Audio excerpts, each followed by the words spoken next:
Hi കൂട്ടുകാരെ, സെലിൻ ബ്ലോസിലേക്ക് സ്വാഗതം. ഇന്ന് മത്തങ്ങ വെച്ചൊരു റെസിപ്പി നോക്കാം. അതിനായിട്ട് ഇത്രയും മത്തങ്ങയാണ് എടുത്തിരിക്കുന്നത്. ഇതുപോലെ കട്ട് ചെയ്തെടുത്തിട്ടുണ്ട്. ഇതിലേക്ക് ഇനി ഒരു 10 കൊച്ചുള്ളി ഇട്ട് കൊടുക്കുക.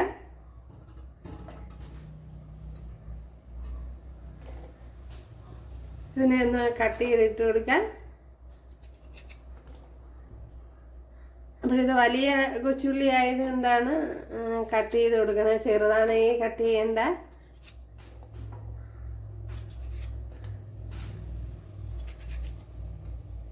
അങ്ങനെ എല്ലാം ഇവിടെ കട്ട് ചെയ്ത് ഇട്ട് കൊടുത്തിട്ടുണ്ട്. ഇനി ഇതിലേക്ക് ഒരു 2 പച്ചമുളക് കൂടെ ഇട്ട് കൊടുക്കാം.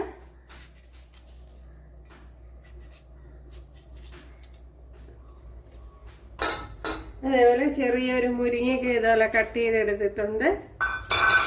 അതുപോലെ ഒരു തക്കാളി പഴം ഇതുപോലെ കട്ട് ചെയ്തെടുത്തിട്ടുണ്ട്. ഇതിലേക്ക് ഇനി ഒരു ശകലം മഞ്ഞൾ പൊടി ഇട്ട് കൊടുക്കാം.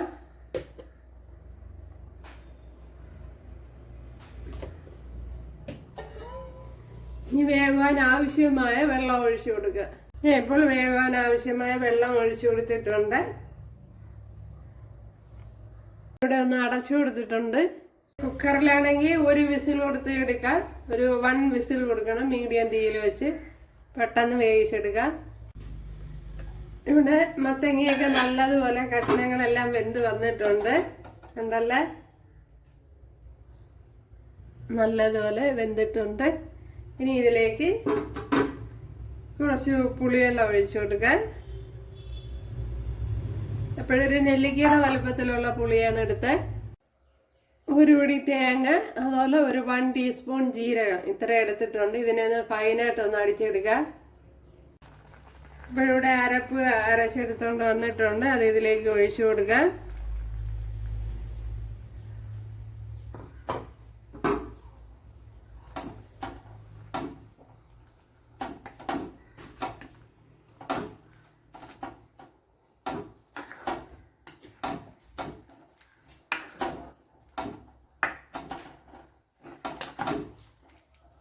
ചില കഷ്ണങ്ങളൊക്കെ വേണമെങ്കിൽ കുറച്ചൊന്ന് ഉടച്ചു കൊടുക്കാം.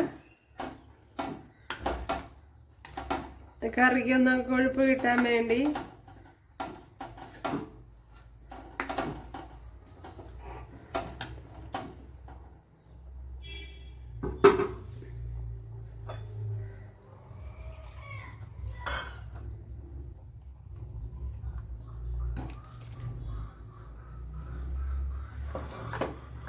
ഇനി കുറച്ച് ഉപ്പിട്ട് കൊടുക്കാം.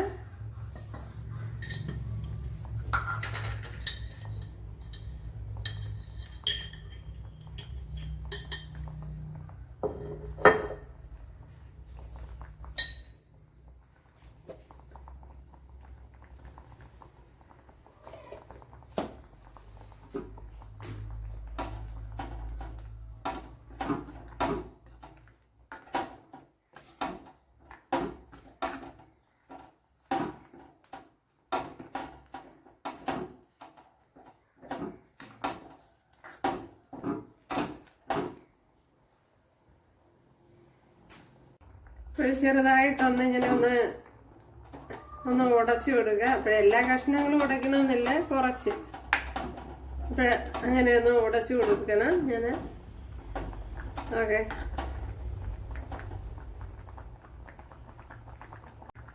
അപ്പോഴിച്ചിരി ഉപ്പ് കുറവുപോലെ വന്ന് കുറച്ച് ഉപ്പ് ഇട്ട് കൊടുക്കുക.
അപ്പോൾ സൂപ്പർ ടേസ്റ്റിൽ നമ്മുടെ മത്തങ്ങ കറി ഇവിടെ റെഡി ആയിട്ടുണ്ട്. കണ്ടല്ലോ. അപ്പോൾ എല്ലാവരും ചെയ്ത് നോക്കാം. ഇഷ്ടമായ സബ്സ്ക്രൈബ് ചെയ്ത് സപ്പോർട്ട് ചെയ്യുക. അടുത്തൊരു വീഡിയോ ആയിട്ട് കാണാമെന്ന് പറഞ്ഞുകൊണ്ട് എല്ലാവർക്കും താങ്ക്സ്.